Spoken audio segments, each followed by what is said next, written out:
안녕하세요, 청취자 여러분. 오늘 저희는 여러분께서 보내주신 자료들을 바탕으로 바이오 기업 나이백에 대해 한번 속속들이 파헤쳐 보겠습니다. 네, 최근에 약 6천억 원 규모의 기술 이전, 이른바 대박을 터뜨리면서 시장에 엄청난 주목을 받았잖아요. 네, 맞습니다. 정말 큰 뉴스였죠. 그런데 또 자료를 같이 보니까 미래 성장성을 반영한 선행 PER이 거의 1000배에 육박한다 뭐 이런 내용으로 있더라고요. 네, 그 수치가 상당히 높긴 하죠. 그렇죠. 그래서 과연 이 엄청난 성공이 나이백의 지속 가능한 성장을 알리는 신호탄일지 아니면 뭐랄까 단기적인 기대감이 좀 과도하게 반영된 고평가 논란의 시작일지 오늘 이 질문에 대한 답을 좀 함께 찾아가 보면 좋겠습니다. 기업 보고서, 재무 데이터, 최신 뉴스까지 한번 꼼꼼하게 살펴보겠습니다. 네, 좋습니다. 자, 그럼 우선 나이백이 어떤 회사인지 기본적인 것부터 좀 짚고 넘어가 볼까요? 2004년에 서울대 치과대학 기술을 바탕으로 설립된 바이오 벤처로 시작했고요. 네, 핵심 기술은 펩타이드라고 하던데 이게 좀 쉽게 설명해 주실 수 있을까요? 네. 펩타이드라는 게 우리 몸에서 단백질이 특정 기능을 하도록 만드는 가장 작은 설계도 같은 거라고 생각하시면 좀 쉬울 것 같아요. 아, 설계도요? 네, 이 펩타이드 기술로 나이백은 크게 두 가지 사업을 하고 있습니다. 두 가지요? 네, 하나는 이제 치과에서 뼈 이식할 때 쓰는 재료나 뭐 콜라겐 같은 조직 재생용 바이오 소재 사업이에요. 아, 그 치과 재료. 네, 이 부분은 회사의 꾸준한 수입원, 그러니까 뭐랄까 캐시카우 역할을 해주고 있죠. 안정적인 기반이 되는 거군요. 그렇죠. 그리고 다른 하나가 바로 이번에 큰 주목을 받은 펩타이드 신약 개발입니다. 아하, 신약 개발? 네, 자체 개발은 펩타델이라는 약물 전달 기술이 있거든요. 이걸 이용해서 섬유증이나 비만, 또 항암 치료제 같은 새로운 약을 만들고 이걸 다른 큰 제약사에 기술 이전하는 사업입니다. 여기가 바로 나이백의 성장 엔진이라고 할 수 있겠습니다. 아, 그러니까 안정적인 기반 사업 위에 신약 개발이라는 성장 스토리를 만들어가는 그런 구조군요. 네, 정확합니다. 그럼 최근 나이백이 특히 집중하고 있는 그 신약 개발 분야는 어떤 것들이 있을까요? 아무래도 가장 먼저 이야기해야 할 것이 이번 기술 이전의 주인공이겠죠? 네, 맞습니다. 첫 번째이자 가장 중요한 것은 역시 섬유증 치료제, 코드명 NP2무일입니다. MP201. 섬유증이요? 네, 섬유증은 간이나 폐 같은 장기가 이렇게 딱딱하게 굳어가는 병인데 이게 마땅한 치료제가 아직 부족한 분야거든요. 아, 바로 이 NP201을 지난 5월이었죠. 미국의 한 바이오 기업에 무려 4억 3천만 달러, 우리 돈으로 하면 약 5,952억 원 규모로 기술 이전하는 데 성공했습니다. 와, 5,952억 원요? 정말 엄청난 규모네요. 네, 이 계약 하나로 나이백의 이름값이 뭐랄까 확 달라졌다고 봐도 과언이 아니죠. 이야, 이거 말고 또 다른 기대주는 없나요? 물론 있습니다. 두 번째로 주목할 분야는 비만 및 대사질환 치료제입니다. 아, 비만 치료제 요즘 정말 핫하죠. 네, 그렇죠. 요즘 전 세계적으로 가장 뜨거운 신약 개발 분야 중 하나인데요. 나이백은 기존에 나와 있는 주사형 비만 치료제들의 단점으로 지적되는 게 근육량 감소 부작용이거든요. 네, 맞아요. 살은 빠지는데 근육도 같이 빠진다고. 네, 그걸 줄이면서 또 간편하게 먹는 약 형태로 개발하고 있다는 점에서 좀 차별점을 가집니다. 먹는 약이요? 네, 이 때문에 여러 글로벌 제약사들이 관심을 보이고 있다는 그런 소식도 들려오고 있습니다. 와, 먹는 비만약의 근육 감소 부작용까지 줄였다면 이건 정말 만약 성공한다면 게임 체인저가 될 수도 있겠는데요? 네, 잠재력은 충분하다고 봅니다. 그리고 세 번째는 항노화, 엔티에이징 치료제입니다. 항노화요. 네, 말 그대로 노화된 세포를 다시 젊게 만드는 이른바 세포 영노화 기술을 펩타이드 기반으로 개발 중인데 이게 정부 국책과제로도 선정될 만큼 기술력을 인정받고 있습니다. 세포를 젊게 만든다니 약간 SF 같기도 하고요. 허허, 그렇죠. 마지막으로는 이 모든 신약 개발의 기초가 되는 약물 전달 플랫폼 펩타델의 성능 개선에도 꾸준히 투자하고 있습니다. 아, 펩타델. 아까 그 기술이요? 네, 이 펩타델 기술 덕분에 단순히 약물을 몸 안에 넣는 것을 넘어서 먹는 약, 즉 경구용으로 만들거나 약효가 오래 지속되게 하거나 아니면 특정 부위에만 약물이 작용하도록 설계하는 등 다양한 형태의 신약 개발이 가능해지는 거죠. 아, 특히 펩타이드 약물, 이게 원래 먹으면 잘 흡수가 안 되는데 이걸 먹는 약으로 만드는 기술은 환자 편의성 면에서 엄청난 장점이라서 기술적 가치가 매우 높다고 평가받습니다. 정말 다양한 파이프라인을 그것도 아주 공격적으로 개발하고 있군요. 그러면 그 6천억 기술 이전 성과가 실제 회사 살림살이에는 어떻게 반영됐는지 궁금한데요. 실적 변화를 좀 볼까요? 네네. 2024년까지만 해도 매출 246억 원에 영업 손실 49억, 당기순 손실 93억 원으로 적자였어요. 네, 그랬었죠. 그런데 2025년 2분기 실적을 보니까 와, 분위기가 완전히 달라졌습니다. 매출 158억 원에 영업이익이 무려 84억 원. 네, 드디어 흑자 전환에 성공했죠. 이게 창사 이래 분기 최대 실적이라고 하니 말씀하신 그 기술 이전 계약금, 선급금 효과가 정말 컸던 모양입니다. 네, 그 선급금 유입이 결정적이었습니다. 이 추세라면 올해 연간 흑자 전환도 충분히 가능해 보이는데요. 네, 그럴 가능성이 높아 보입니다. 그리고 그 선급금 유입이 재무 상태 개선에도 아주 결정적인 역할을 했습니다. 아, 재무 상태도요? 네, 2025년 2분기 말 기준으로 보면 부채는 한 204억 원 정도인데 자본은 458억 원으로 늘어나서요. 부채 비율이 44.6%까지 크게 낮아졌습니다. 44.6%요? 와, 엄청 개선됐네요. 네, 불과 반년 전인 2024년 말 부채 비율이 93.8%였거든요. 그거랑 비교하면 절반 이하로 줄어든 거죠. 재무 안정성이 눈에 띄게 좋아졌다고 평가할 수 있습니다. 재무 구조가 탄탄해진 건 분명 좋은 소식인데요. 근데 이게 기술 이전 선급금이라는 어떻게 보면 좀 일회성 수익에 크게 기댄 결과잖아요. 네, 그 점을 지적할 수 있죠. 앞으로 이 안정성을 계속 유지할 수 있을지가 관건 아닐까요? 결국 자체적인 수익 창출 능력이 중요할 텐데요. 아, 정확한 지적이십니다. 물론 기술 이전 계약에는 선급금 외에도 개발 단계별 성공 시 받는 마일스톤이나 상업화 후에 받는 로열티가 포함되어 있어서 추가적인 현금 유입이 기대되긴 합니다만 말씀하신 것처럼 일회성 요인이 큰 영향을 미친 것은 사실이죠. 네. 과거 자료들을 보면 2022년 기준 부채 비율이 93% 또는 어떤 자료에서는 104%까지 언급될 정도로 재무 상태가 좀 불안정했던 시기도 있었고요. 아, 그랬었군요. 따라서 이번에 확보한 자금을 바탕으로 후속 파이프라인 개발을 성공시켜서 지속적인 수익 구조를 만드는 것, 이게 나이백에게 주어진 가장 큰 숙제라고 할 수 있습니다. 그렇군요. 재무 건전성 개선은 긍정적이지만 그 지속 가능성에 대한 질문은 여전히 남아있다. 이런 말씀이시네요. 그럼 투자 지표들은 어떻게 나타나고 있는지 좀 더 자세히 들여다보죠. 주가 순 자산 비율 PBR은 2024년 말 5.4배에서 2025년 2분기에는 6.3배 정도로 올랐고요. 네, 자기 자본 이익률 ROE는 2024년 마이너스 30%대에서 2025년 2분기에는 무려 80% 이상으로 수직 상승했습니다. 네, 흑자 전환 효과가 뚜렷하게 나타났죠. 그렇죠. 흑자 전환 효과가 정말 뚜렷하게 나타났는데 문제는 주가 수익 비율 PER입니다. 네, 맞습니다.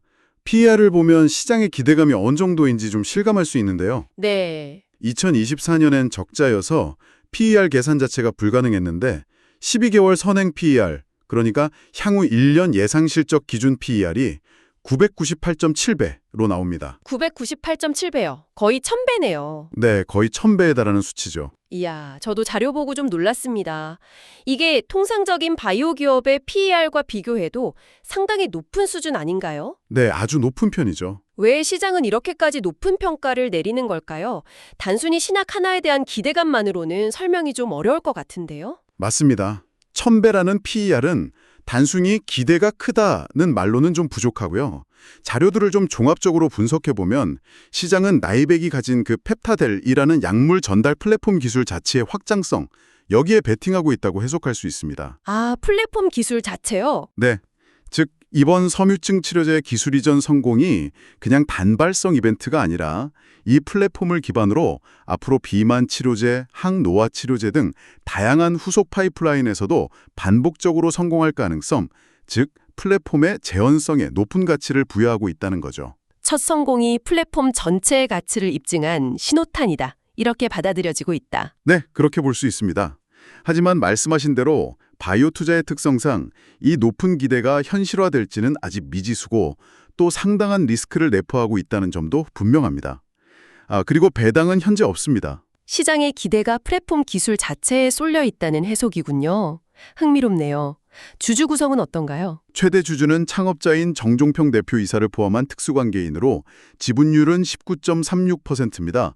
아주 높은 편은 아니지만 경영권은 안정적으로 확보하고 있는 것으로 보이고요. 네. 눈에 띄는 점은 미래에셋 계열의 펀드, 미래에셋 신성장이라는 펀드가 10.51%를 보유한 2대 주주로 있다는 점입니다. 아, 기관 투자자가 크게 들어와 있네요. 네, 기관 투자자가 주요 주주로 참여하고 있다는 것은 회사의 성장성에 대한 시장의 긍정적인 평가를 어느 정도 반영한다고 볼 수 있겠습니다.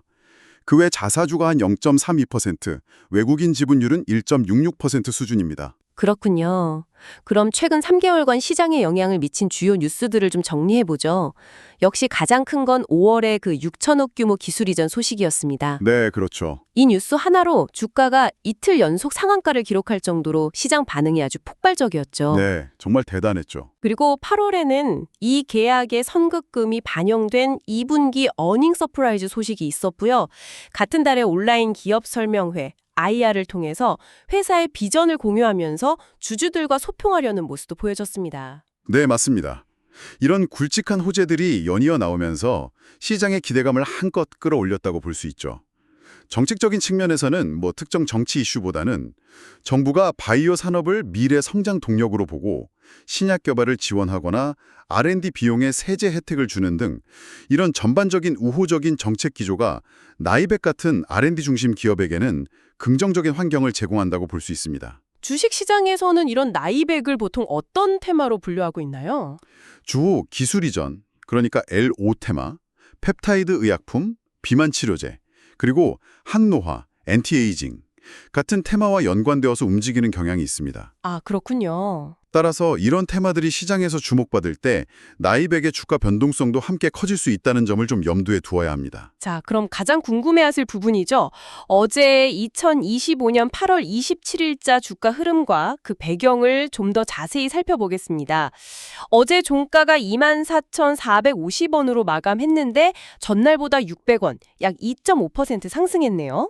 네, 최근 1년 주가 흐름을 보면 최저 13,070원에서 최고 35,350원까지 상당히 큰 폭으로 움직였습니다. 네, 변동성이 컸죠.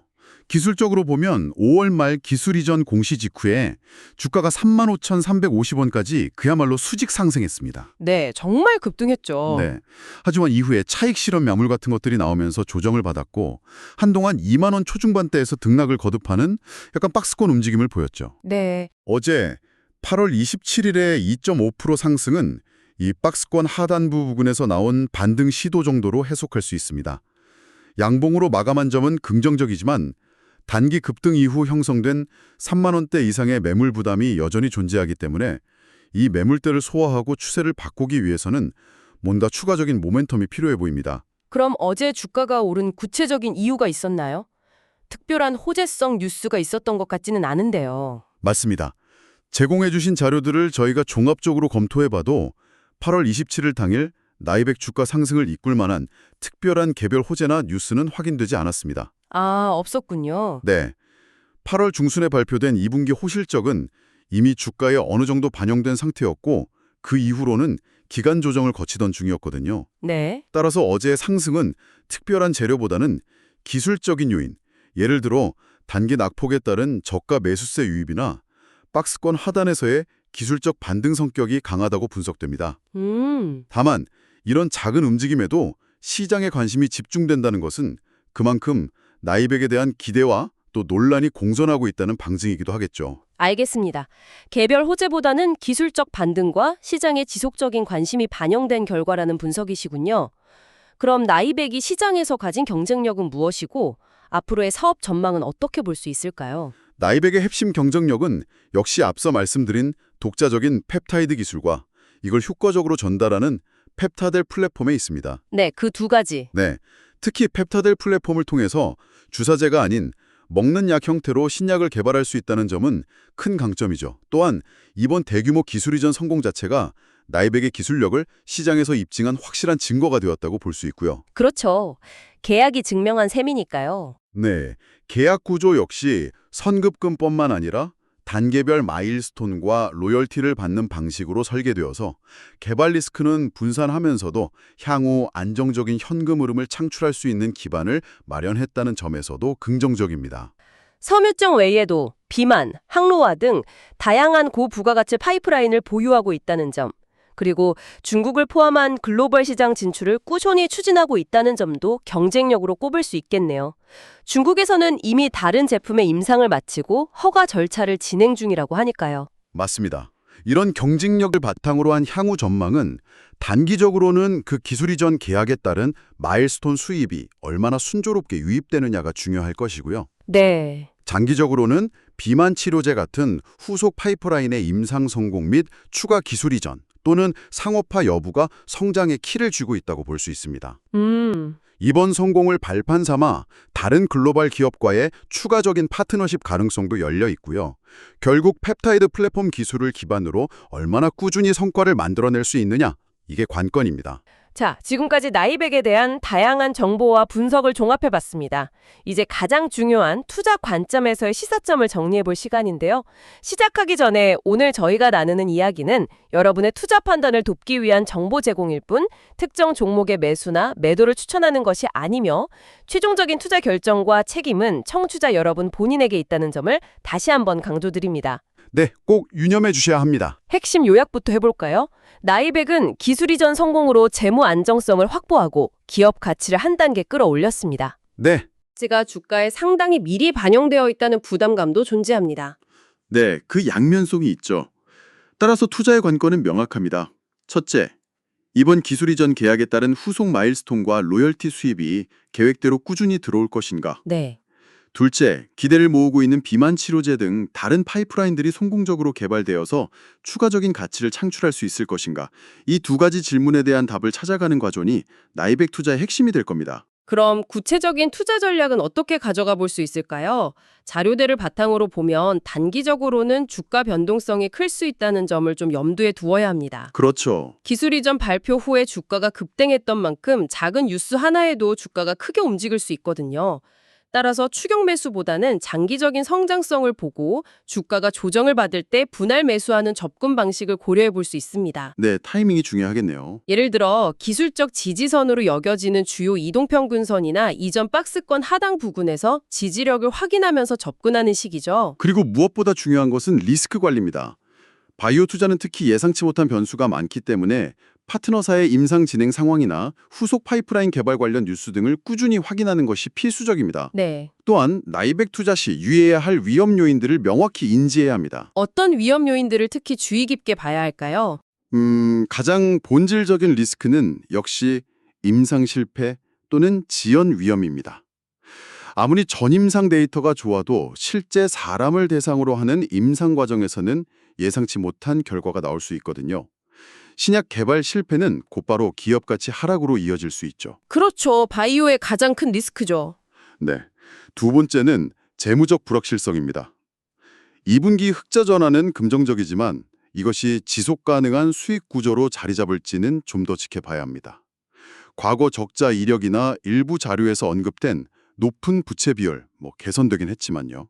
이걸 고려할 때 꾸준한 현금 흐름 확보가 중요합니다. 네. 세 번째는 시장 변동성입니다.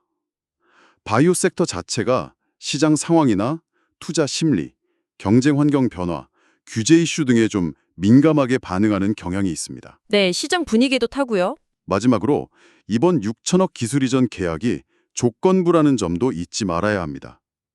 모든 단계별 마일스톤과 최종 상업화는 규제 당국의 허가 등 여러 조건이 충족되어야 가능합니다. 따라서 계약 규모 자체에만 집중하기보다는 실제 이행 과정에서의 불확실성을 충분히 고려해야 합니다. 조건부 계약이라는 점도 중요하네요. 네, 알겠습니다. 오늘 저희는 나이백이라는 기업을 정말 입체적으로 분석해봤습니다. 핵심 펩타이드 플랫폼 기술, 대규모 기술 이전 성공, 획기적인 재무 개선, 그리고 비만과 항노화 같은 미래 성장 동력까지 분명 매력적인 스토리를 가진 기업입니다. 네, 그렇죠. 하지만 동시에 높은 밸류에이션 부담, 바이오 고유의 임상 리스크, 계약 조건의 불확실성 등 넘어야 할 산도 많아 보입니다. 맞습니다. 이번 기술 이전은 나이백에게 분명 중요한 터닝 포인트입니다. 기술력을 입증했고 R&D를 위한 실턴도 확보했죠. 이제 진짜 시험대에 오른 셈입니다. 네. 여기서 중요한 질문이 하나 떠오릅니다. 과연 나이백은 이 첫 번째 성공을 발판 삼아서 먹는 비만 치료제 같은 다음 타자들을 성공적으로 키워내고 지속적인 성과를 만들어낼 수 있을까요? 어쩌면 기술 자체보다 더 중요한 것은 그 기술을 실제 가치로 만들어내는 실행 능력일지도 모릅니다. 아, 실행 능력? 첫 번째 홈런 이후에도 계속해서 안타와 홈런을 쳐낼 수 있는 꾸준함. 앞으로 툴터자들이 가장 면밀히 지켜볼 부분이 바로 이 지점이 아닐까 싶습니다. 첫 성공을 넘어선 지속적인 실행 능력, 정말 중요한 포인트네요. 오늘 저희의 분석이 나이백에 대한 여러분의 깊이 있는 이해와 현명한 판단에 조금이나마 도움이 되었기를 바랍니다. 함께해 주셔서 감사합니다.